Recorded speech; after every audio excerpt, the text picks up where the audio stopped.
أعوذ بالله من الشيطان الرجيم. بسم الله الرحمن الرحيم.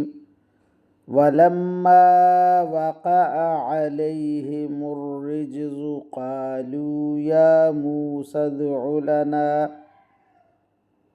ربك بما عهد عندك لئن كشفت عنا الرجز لنؤمنن لك ولنرسلن معك بني إسرائيل فلما كشفنا عنهم الرجز إلى أجل هم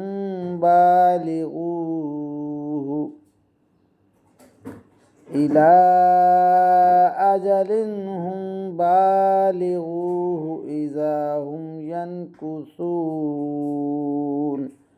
آمنت بالله صدق الله مولانا العظيم وصدق رسوله النبي الكريم ونحن على ذلك من الشاهدين والشاكرين والحمد للہ رب العالمین۔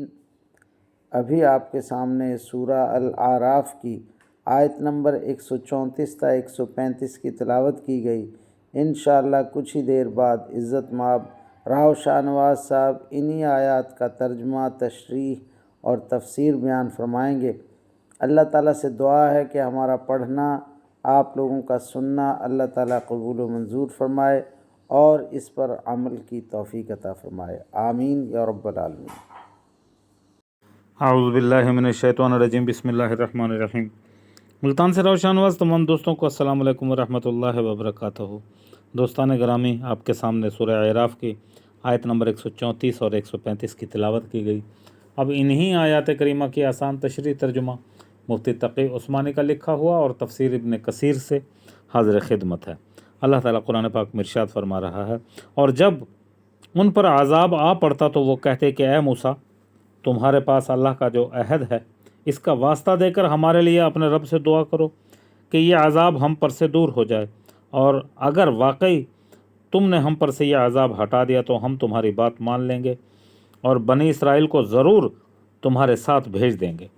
پھر جب ہم نے ان پر سے عذاب کو اتنی مدت تک ہٹا لیتے جس تک انہیں پہنچنا ہی تھا تو وہ ایک دم اپنے وعدے سے پھر جاتے۔ اللہ اکبر۔ اب ان آیات کریمہ کی آسان تشریح، مطلب یہ کہ اللہ تعالیٰ کے علم اور تقدیر میں ان کے لیے ایک وقت ایسا آنا ہی تھا جب وہ عذاب کا شکار ہو کر ہلاک ہوں، لیکن اس سے پہلے جو چھوٹے چھوٹے عذاب آ رہے تھے ان کی ایک مدت کے لیے ان پر ہٹایا جاتا تھا اور ایک مدت کے لیے ان پر نازل کر دیا جاتا تھا۔ اس واقعے کی پوری تفصیل آگے سورہ یونس، سورہ طٰہٰ اور سورہ شعراء میں بھی موجود ہے۔ اب ان آیات کریمہ کی تفسیر ابن کثیر سے، جس کا کہ بقیہ حصہ پڑھا جائے گا، عنوان ہے فرعونیوں پر مختلف قسم کے عذاب۔ قاضی شرح سے جراد کے بارے میں یعنی ٹڈیوں کے بارے میں پوچھا گیا تو کہا اللہ تعالیٰ اسے برباد کر دے، اس میں 7 طاقتوروں کی شان ہے۔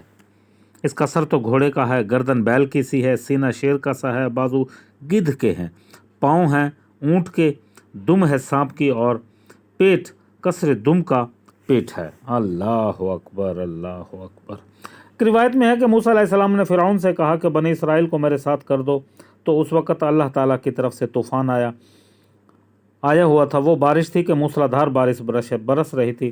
فرعون سمجھ گئے تھے کہ اب اللہ تعالیٰ کا عذاب آ گیا ہے۔ کہنے لگے کہ اے موسیٰ، اللہ تعالیٰ سے دعا کرو اس بارش کو بند کر دیجئے، ہم آپ پر ایمان لے آئیں گے اور بنی اسرائیل کو آپ کے ساتھ بھیج دیں گے۔ موسیٰ علیہ السلام نے دعا کی، لیکن وہ نہ ایمان لانے والے تھے اور نہ ہی ایمان لائے، اور نہ ہی انہوں نے بنی اسرائیل کو آزاد کیا۔ اس سال بارش کی وجہ سے کھیتی بھی خوب ہوئی، غلہ بھی خوب اگا۔ لوگوں نے کہا بس ہماری یہی آرزو تھی،